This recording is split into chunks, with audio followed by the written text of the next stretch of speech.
रिया को दिवाली का त्योहार बहुत पसंद था। रोशनी, मिठाइयाँ, हंसी खुशी। लेकिन इस साल कुछ अलग था। उनके परिवार का कारोबार संघर्ष कर रहा था और आर्थिक तनाव ने सबके चेहरों पर चिंता की लकीरें खींच दी थी। इस बार दिवाली की तैयारियों में भी वो पहले जैसा उत्साह नहीं था।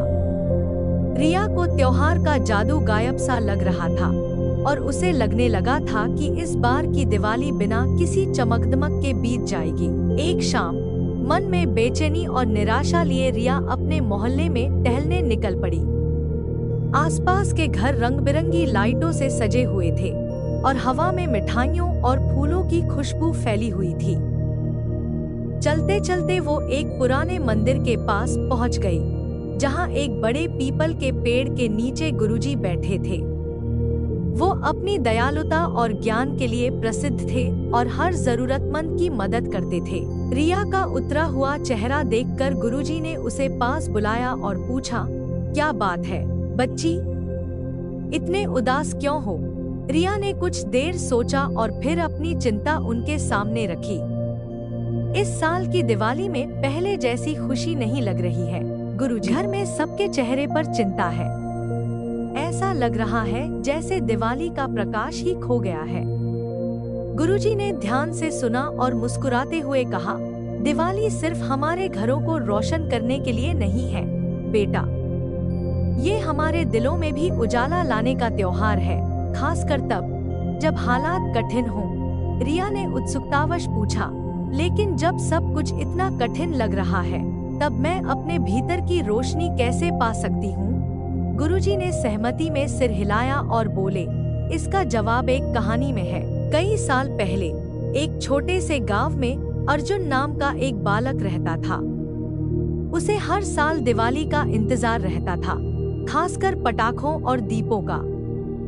लेकिन एक साल गांव में भयंकर सूखा पड़ा। फसलें बर्बाद हो गईं, लोगों की आजीविका छिन गई और दिवाली मनाने की उम्मीद दूर दूर तक नहीं थी। अर्जुन के परिवार के पास नए कपड़े, मिठाइयाँ या यहाँ तक कि दीपक के लिए तेल भी नहीं था। अर्जुन उदास होकर गांव में घूमता रहा, जब तक कि वह एक समझदार बूढ़ी महिला के पास नहीं पहुँचा। उसने अर्जुन की परेशानी सुनी और उसे एक सरल कार्य दिया, हर घर जाकर देखो कि कौन तुमसे भी अधिक परेशान है। अर्जुन हर घर गया और वहाँ की समस्याएं सुनी। किसी के पास खाने का सामान नहीं था, कोई बीमार था और कोई तो घर खो चुका था। जब अर्जुन वापस आया तो वह खुद को बदलता हुआ महसूस करने लगा। दूसरों की समस्याओं ने उसे एहसास दिलाया कि उसके पास भी कुछ आशीर्वाद है। उस महिला ने उसे एक छोटा सा मिट्टी का दिया दिया और कहा, इस दिवाली दूसरों को रोशनी दो, दयालुता बांटो और तुम्हारे अंदर का उजाला बढ़ेगा। अर्जुन ने पूरे दिल से इस संदेश को अपनाया। अगले कुछ दिनों में उसने अपने पड़ोसियों की मदद की, जो थोड़ी बहुत खाद्य सामग्री थी वो बांटी और सबकी समस्याएं सुनी।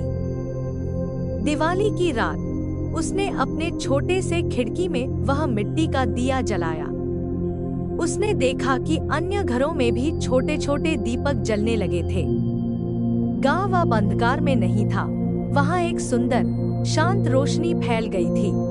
गुरुजी ने कहानी समाप्त की और रिया की ओर देखा, बेटा, तुम जिस रोशनी की तलाश कर रही हो वह बाहरी चीजों में नहीं है, यह दयालुता के कार्यों में है, दूसरों को खुशियां देने में है और अपने पास जो है उसके लिए कृतज्ञता महसूस करने में है। इस दिवाली तुम्हारे कर्म अर्जुन के दिए की तरह बने, छोटे लेकिन शक्तिशाली। रिया की आंखों में समझदारी की चमक आ गई। वह घर लौट आई, पूरे जोश के साथ दिवाली की तैयारियों में जुट गई। उसने अपनी माँ के साथ मिठाइयाँ बनाई, घर को साधारण चीजों से सजाया और पड़ोसियों से कहानियाँ और हंसी साझा की। दिवाली की रात को जब रिया ने अपने खिड़की पर एक मिट्टी का दिया जलाया तो उसने देखा कि बाकी घरों में भी उसी तरह के छोटे छोटे दीपक जल रहे थे। यह उसकी सबसे सुंदर दिवाली थी।